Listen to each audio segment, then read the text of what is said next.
नहीं गुजरते, क्योंकि नमाजी के आगे से गुजरना बहुत बड़ा गुनाह है। तो अब अगर नमाज पढ़ने और हमें निकलना है तो हम क्या करेंगे? उसके लिए हमें क्या करना चाहिए? सुतरा रखना चाहिए। क्या करना चाहिए?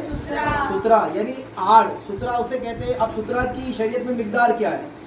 शरीयत में सुतरा की मिकदार है कम से कम बीच वाली उंगली से लेकर कोहनी समेत, ये सुतरा की मिकदार है। इतना लंबा सुतरा होना चाहिए। अब लोग जब नमाज पढ़ते हैं तो बहुत से लोग नमाज पढ़ते हुए अपने आगे पानी की बोतल रख देते, जबकि ये सुतरा में नहीं आएगी। सुतरा से ये कम, इसकी मिकदार सुतरा से कम है। तो अब ये देखें कि आप अगर आपके पास छोटी बोतल है, अगर बड़ी बोतल है तो कम से कम, और सुतरा की लंबाई कितनी है?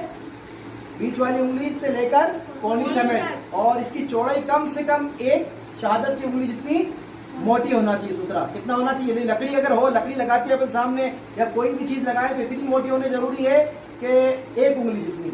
और सुतरा की लंबाई बीच वाली उंगली से लेकर कोहनी तक कम से कम इतना लंबा सुतरा होना चाहिए। अब हमारे पास मान लो बोतल छोटी है तो हम कोई चीज रख दें, जैसे टिफिन रखा है तो अब हमने टिफिन रख दिया, तो अब इसकी लंबाई कितनी हो गई? एक हाथ करीब होने ही। अगर ऐसी चीज है तो हम उसको और बड़ा चीज रखकर उसको कम से कम इतना हम रख दें। और अगर अपने पास कुर्सी है तो कुर्सी रख लें, तो कुर्सी अगर रख लेंगे तो फिर अगर दूसरा जो आने वाला है वो सामने से गुजर सकता है। अब मान लो